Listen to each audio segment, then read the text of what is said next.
들면 군대가 갈 때는 전투병은 30%도 안 되고요. 밥도 취사도 해야지, 운동도 해야지. 또 이발병도 있고. 예. 한 거기 이발병은 필요 없어요.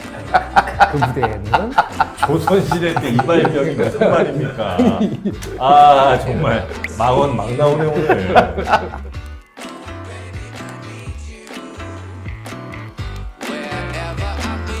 원균 너무 유명한 사람이라. 네. 아, 근데 이제 원균의 문제는 본인 잘못도 있지만 네. 본인 능력 밖으로 등용을 해서 일을 시킨 선조도 잘못이 있고. 그렇지. 그러면 또 원균은 책임이 없느냐?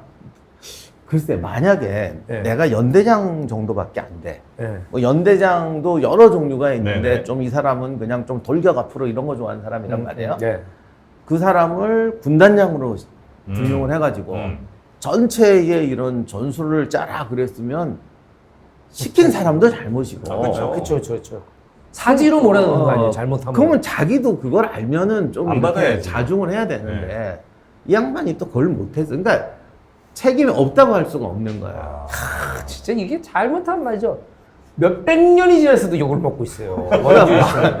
그러니까 본인 잘못도 없다고는 할 수 없어. 그러니까 우리도 보면은 리더가 왜 누군가가 뭔가 감투를 준다고 할 때 안 받는 사람이 없잖아. 솔직히 주면 받아. 네, 그렇죠. 근데 그때 생각 잘해야죠. 아, 그렇죠. 이게 자기 자신을 안다는 게 그렇게 힘든 것 같아요. 안 받긴 어려워요 진짜. 예. 할 수 있을 것 같거든. 또 지금 하고 있는 사람보다 내가 또 나은 것 그리고 같아. 또 주변에서 부추겨. 형 기회가 왔잖아 형.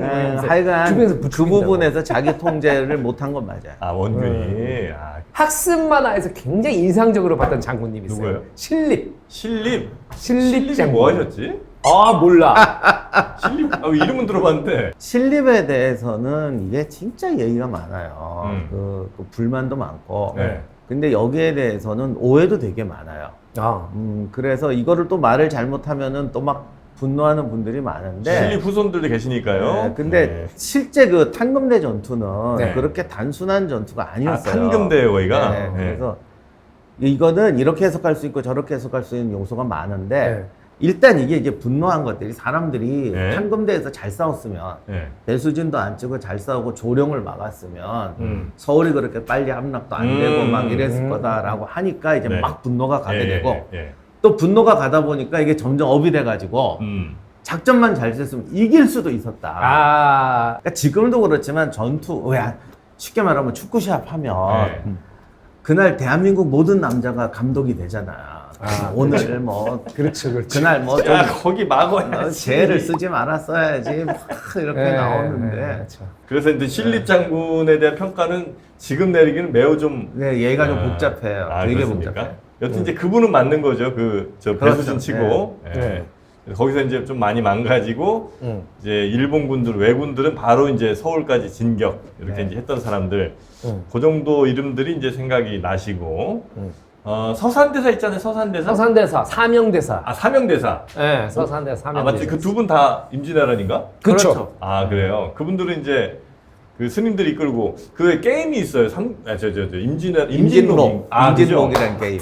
그거 보면 서산대사 준비했습니다. 이러면서 이제 애들 쭉 끌고 가서 막 싸워서 이기고 뭐 이런 게 있거든요. 그분들은 전쟁에 영향을 좀 줬어요? 아니면 이제 스님들이다 보니까 이제 그냥 후손들이 생각할 때 진짜 너무 감사해서 이렇게 좀 약간 과장된 뭐 이런 게 좀 있습니까? 그 나중에 그 조선 후기에 그 좀 유명한 분들 몇 분들 문인들이 네. 서산대사, 사명대사는 임진왜란의 공으로 네. 원래 승려들은 이게 관직을 안 줬잖아요. 예. 그랬는데 이분들이 막 영의정급 이제 높은 관직을 네. 받아요. 그러니까 국가에서는 그만큼 높게 평가를 한 거죠. 공이 있다고. 네. 근데 이제 후대에 이제 유학자들은 나는 과거도 보고 막 이래도 벼슬 이거 줄까 말까 하는데 좀 뭔데? 왜 저 쟤들이 받아야 되냐 그래갖고 질투를 많이 하더라고. 아. 우리가 이렇게 보면 꽤 유명한 분이고 안 그럴 것 같은데도 네. 후대에 가면은 막 툴툴툴 하면서 그런 게 또 기록에 있어요? 자기 문집에다 써요 또. 아. 이 인간 내가 들었는데 뭐 성격도 안 좋댔는데 막 이러면서 이제 아. 이러는데 제가 이 말을 드리는 건 그만큼 파격적인 대우를 받은 거예요. 그분들이 그렇죠. 서산대사, 사명대사, 영구, 뭐 당상관의 영의정에 막 나가니까. 그렇게까지 갔어요? 예, 그렇죠. 근데 그만큼 공을 세웠어요. 그러니까 그 정도로 질투할 정도로 대우를 받았는데 아, 그래요? 그렇게 대우를 받았다는 건 그만한 공을 세운 거죠. 아니, 그분들 무기도 별로 없었을 거 아니에요? 아, 근데 이분들이 뭐 직접 나가서 막 칼 들고 싸우고 이런 건 아닌데 네. 전쟁이 나면 군대는 조직이에요. 네. 그런데 우리가 왜 평소에 이렇게 훈련받고 이런 게 왜 중요하냐면 조직 생활을 하면서 팀 플레이를 해본 사람들이 아, 전투에 그렇죠. 나갔을 때도 네. 이게 네. 되는데 네. 일반 농민들을 갑자기 이렇게 모아놓으면 일단 이게 안 돼. 누군데? 제가 왜 중사인데 아, 저 아저씨 처음 보는데 제가 왜 내 위야? 뭐 이렇게 내 되는 2년 거야. 후배인데 제가 왜 소대장이야? 뭐 이런 거지. 근데 임진왜란 때 보면은 네. 승려들은 조직 생활을 하잖아요. 아. 조직 생활을 하니까 명령 체계도 잘 전달되고. 그러니까 쉽게 말하면 군대로 변하는 시간이 굉장히 짧아요. 그래서. 네, 그때 군대가 전에도 말씀드렸지만 나가서 뭐 이러는 게 아니잖아. 아. 스크럼 짜고 지켜라. 버티는 건데 이게 조직 생활을 해보고 같은 조직에 있는 사람들이 버티지. 누군지 얼굴도 모르는 사람이 옆에 와 있는데 먼저 도망가지. 이게 안 도망가지. 됩니다. 그래서 그런 게 있고 그 다음에 이제 승려 조직은 네. 분업화가 돼 있어요. 예를 들면 군대가 갈 때는 전투병은 30%도 안 되고요. 밥도 취사도 해야지, 운송도 해야지. 그치, 그치. 또 취사를 하려도 누가 반장하고 누가 네. 병할 거야. 그렇죠. 이발병도 있고. 예. 하긴 거기 이발병은 필요 없었겠구나. 그 부대에는. 조선시대 때 이발병이 무슨 말입니까? 아, 정말. 망언 막 나오네, 오늘. 이발병이 조선시대 군대에 왜 있어요? 아, 근데 제가 약간 가끔 이발병 삐져나온 거. 2달 전에 했었어요, 이발병. 하다가 병장 귀를 살짝 잘라갖고 바로 내려갔습니다. 가위를 이렇게 하다가 병장 귀를 큰일 날 잘랐어요. 뻔하셨네. 쟤도 얼마 안 남으네. 그래서, 예. 근데 아무튼 절에는 예. 취사팀도 아, 있고 분업이 잘 일하는 돼요. 사람도 아, 있고 네. 저 어떻게 보면 부사관 같은 아, 네. 군기 잡는 분도 그렇지. 있고 네. 그러니까 사실은 승병들이 진짜 공을 많이 세웠는데 그래요? 네, 근데 조선이 아무래도 유학의 나라다 예, 예, 예. 보니까 아. 이분들의 이야기가 많이 안전해졌어요. 아. 그거는 내가 생각해도 좀 불공평한 것 같아. 아, 그런 오, 측면이 와. 있구나. 행주산성 전투 때도 가장 위험한 순간에 네. 가장 격렬한 전투를 치렀던 건 승병팀이었어요. 아. 거기 승병 부대가 같이 있었거든요. 아, 그래요? 네, 그 부대 지휘관은 나중에 이순신 장군 난중일기에도 나오고 이순신 장군 부대에도 승병 부대들이 있었는데 막 상륙작전도 하고 힘든 거 다 하더라고. 그리고 전투 끝나고 부상병들 명단을 보면 승려들이 꽤 많아. 전체 비율로 봐서는. 그러니까 이게 사실 굉장히 노력 많이 했고요. 그러네. 훌륭한 전투를 많이 했습니다. 하긴 외군 입장에서 볼 때도 그냥 막 이런 저 조선 수군들 보다가 머리 빡빡 깎은 해병대 같은 사람들이 와서 무서운 병력이죠. 그렇죠. 싸우면 아, 저 좀 결의가 엄청나다. 벌써 깎았다. 모두가 삭발한 채로 돌진하고 있다. 이걸 뭐 엄청 무서운 아, 거죠. 그렇지, 그렇지. 악원 인정입니다. 조금 농담인데 일본군은 또 일본은 지금도 그렇지만 승려들에 대해서는 되게 깍듯해. 아, 그렇지. 네. 아, 그 조총을 겨누다가도 아, 저 스님 잘못 쐈다가 내가 또 저승 가서 그렇지. 일본이 불교가 되게 또 많이. 아. 그리고 기록에는 그런 기록은 없는데 네. 승병들하고 만났을 때는 얘들도 되게 부담스러웠을 거야. 아. 왜냐면 다 자기 살던 세상으로 이해를 하니까. 자, 그럼 이제 우리 임진왜란의 또 끝판왕 이제 슬슬 등장하실 때 된 것 같습니다. 아, 예. 예, 순신 이순신 장군. 이순신 장군님. 정말 이분이 뭐 어떤 분들은 근데 너무 우리가 이순신에 집중이 돼서 좀 과평가됐다는 분들도 계신 것 같고, 아니 원래 이제 이순신 정말 역사에 완전히 기록될 만한 뭐 이런 분이라는 분도 계시는 것 같아서 정확한 좀 사실적인 평가를 하자면 이분이 대단한 분인 건 뭐 그건 팩트인 것 같고. 뭐 그건 틀림없죠. 예, 근데 실제 우리가 알고 있는 것보다 더 대단한지 아니면 우리가 알고 있는 게 조금 너무 집중된 건가? 네네. 예. 그거는 다 맞는 말씀이에요. 네. 그러니까 임진왜란은 이순신 장군 그러니까 전부 다 그런데 네. 아까 신립 얘기도 그렇지만 네. 이게 우리한테 좀 이렇게 불편한 얘기가 많은 전쟁이잖아요. 네. 뭐 그러다 보니까 네. 당시 네. 전쟁 났던 당시부터도 어떤 전투나 어떤 이런 거에 대해서 정확한 보고가 오는 게 아니고 그냥 이런 감정적인 보고들이 막 와요. 막 날라다녀 그 당시에도. 그러다 보니까 감정적인 평가가 많이 이루어지는 거예요. 그러니까 승리를 했다. 네네네. 또는 뭐 이순신 장군 훌륭하다. 예. 부정하는 게 아닌데 네. 그거를 누가 이렇게 정리를 해갖고 이분이 지휘를 이렇게 하시고 군인으로서 이렇게 능은 있다 이렇게 네네. 오는 게 아니라 네. 훌륭한 분이야? 그럼 갑자기 훌륭하다는 쪽으로 마구 상상력이 발휘되는 거죠. 모든 전투에서 다. 막 멋대로. 그러니까 전투하고 상관없이 이런 분일 거다라고 이제 스토리가 막 가는 거야. 약간 요즘하고 비슷하게. 요즘에도 누구 한 명 뜨면 미담들이 막 쏟아져요. 맞아요. 그러다가 누구 한 명이 뭔가 갑질을 했다는 그 인터넷에 올라오는 끝이야, 순간에 여기저기서. 그래. 맞아요. 그렇게 되니까 이순신 장군에 대한 어떤 정확한 팩트가 분석되는 게 아니고 막 이렇게 옆으로 이상한 얘기들이 생겨. 그럴 거야. 그러니까 그게 아니야. 그럼 또 당신 폄하하는 거야. 이러면서 이제 난리가 나는 거예요. 말을 못해. 그리고 정확하게 팩트를 갖고 얘기해도 네. 그것도 폄하로 들리는 분이 있는 것 같아요. 맞아. 참 어려워요. 네, 이게. 어려워요. 네. 그래서 이순신 장군님은 박사님 보시기에 10점 만점에 몇 점입니까? 임진왜란 사에서. 와, 이거 어려운 질문이다. 이게 객관식 지난번에도 톱5 이런 거 안 한다고 했는데 말이죠. 일단 선조는 몇 점입니까? 10점 만점에. 임진왜란에 있어서. 선조 제가 볼 때 2점 갑니다. 선조 2점. 2점이면 최저 점수를 치면 출발하다 넘어진 거요. 그러니까 거의 도요토미 히데요시가 1점 정도라고 보면 선조가 2점.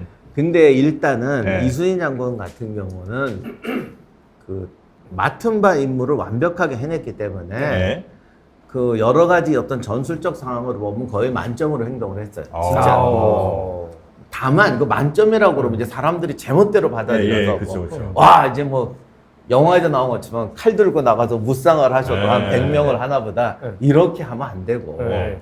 당신이 맡았던 위치와 네. 역할, 전투에서 이렇게 봤을 때 음. 만점이라는 거죠. 음. 그러니까 전술이든 전투든 전쟁이라는 건 내가 상대에 맞춰서 네. 내 주어진 조건을 가지고 어떻게 하면 최대의 효과를 올릴 수가 있느냐.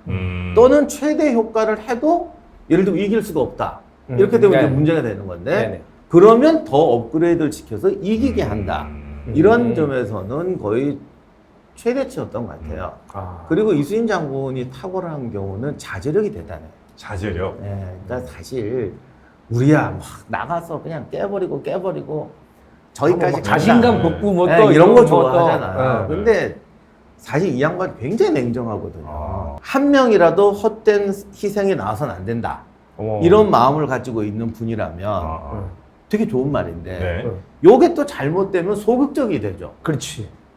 그렇겠죠. 그래서 전쟁을 보면은 네. 과감한 사람은 과감해서 멋있기는 한데 음. 아무래도 불필요한 희생이 좀 나는 경우가 있죠. 네. 신중하고 탁 짜여서 제갈량처럼 딱 하는 분들은 이게 참 아름답긴 한데 어떨 때 보면 좀 안 과감한 거 아닌가, 더 세게 나갔어야 되는 거 아닌가 이런 이제 느낌이 들고 당시에도 그런 얘기가 있었고 네. 후대 연구사도 그런 게 있는데 진짜 훌륭한 분은 이게 과감하게 나가야 될 때는 희생이 있다면 나가야 된다.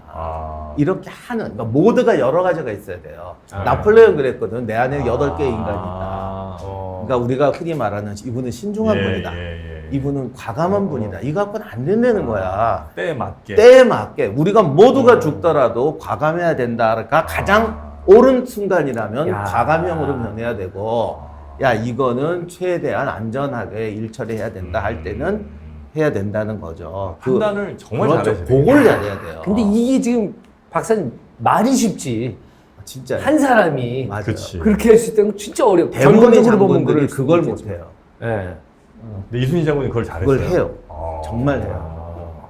그런 거 보면 정말 대단하고. 그 다음에 이제 군인들이 제일 힘든 게 이 정치 압박. 아까 선조 얘기도 하셨지만 이게 우리가 왜 맨날 정치가 개입하면 안 된다고 손자병법에 나오지만 네.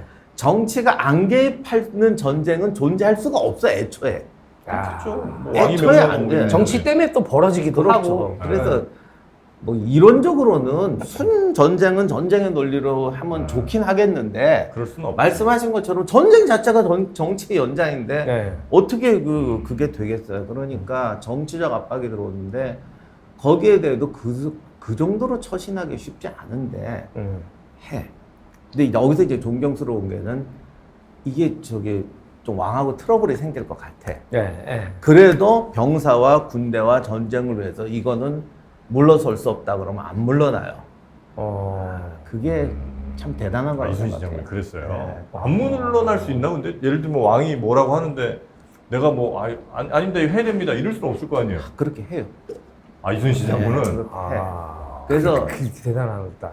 그러니까 내가 그 시대에. 출세를 위해서 이렇게 한다. 그건 개인의 욕망이겠지. 근데 그게 아니야. 내 병사와 이 전쟁을 제대로 치르기 위해서는 이렇게 제도 바꿔야 됩니다.